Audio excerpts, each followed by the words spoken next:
Hi, everybody. Thanks for showing up.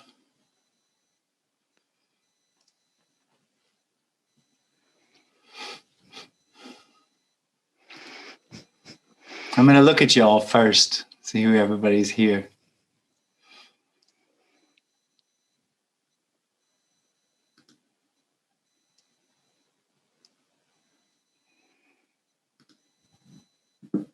So you've landed in what I would call a radical non-duality meeting.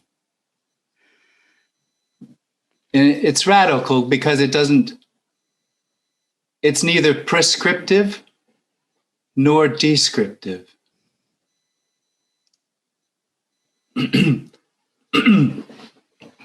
It's not prescriptive because it doesn't have anyone to tell, and it doesn't have anything to say about what is. There's no prescription because the suggestion is that's what's happening.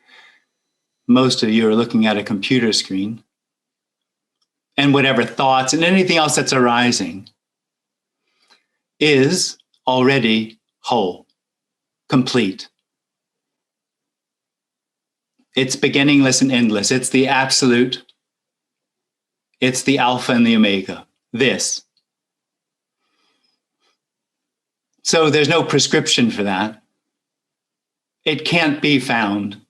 It can seemingly be lost, which is why this meeting apparently happens. Because there might be some bodies here that are having an experience that the appearance is somehow dissatisfying. Something's missing.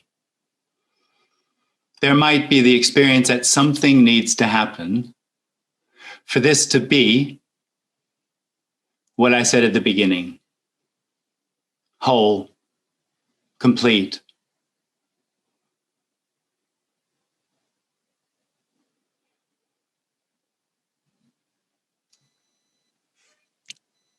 Ellen, you can unmute yourself if you want. Yes, hi. Hi, Rita. Hi. Hi, Jim.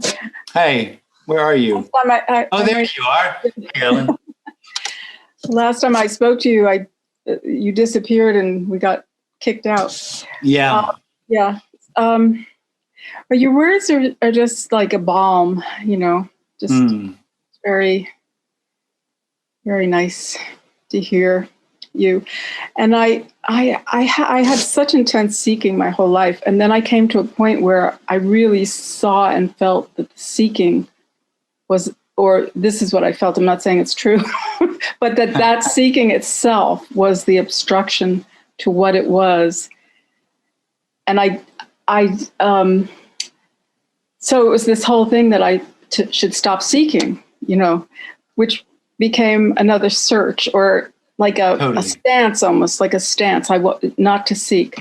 Yeah. And yeah, that's dissolving in an interesting, I don't know what, I don't feel at home anywhere, like in any sense. But when I hear you talk, or just this conversation, which other people also have, I think you're really one of the best communicators of this.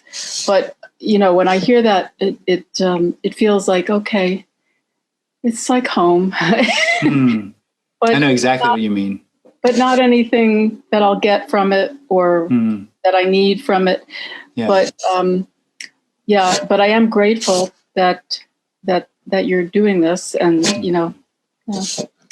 so. Well, thanks for that. Thanks. You're welcome.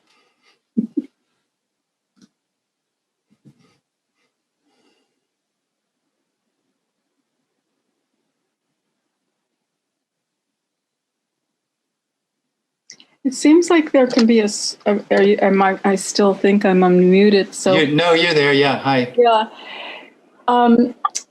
In the words that are used, and just in the sense, and you pointed to this, that there's this idea that something has to fall away. Yeah. Exactly. For it to be what it is. Yeah. Yeah. And that's the thing that just kind of tickles me. It's just, that sense. You can't be seeking. Something has to fall away for this to be exactly what it is. And that's it. Yeah, exactly. Yeah. Thank you. The me has the experience that it needs to know something. Yeah. And that if it knows, it'll find what's missing is an extra knowledge or another experience. Or experience, right. Yeah. Knowing and experience for me are sort of the same thing. Yeah. Thanks. Nice to see you again. You too.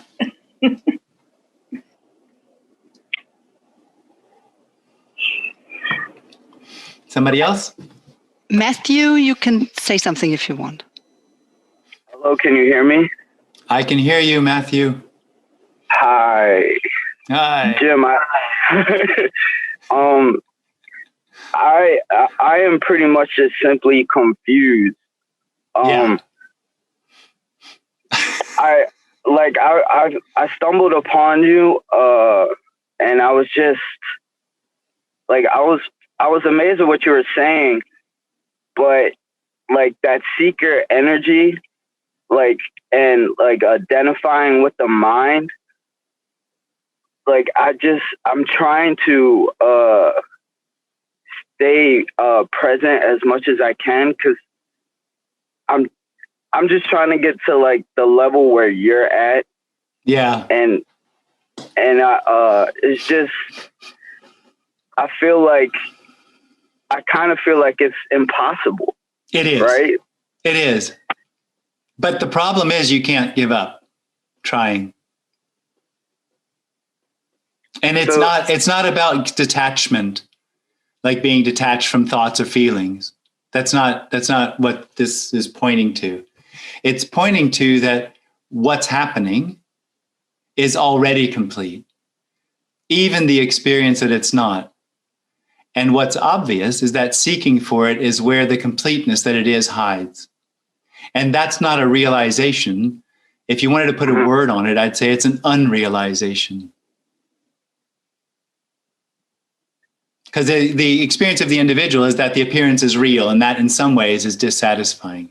It feels like something needs to happen to make it be what's longed for.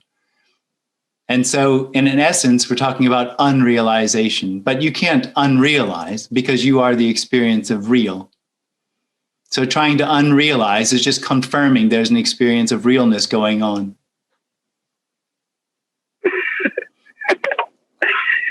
I feel like all you can do is just laugh. Like, yeah, totally. It won't help, but at least it doesn't hurt as much. Right. Oh man, this is well. Thank you. Thank you. Thank you, I guess. Oh, that's very sweet, Matthew. Thanks. Yeah.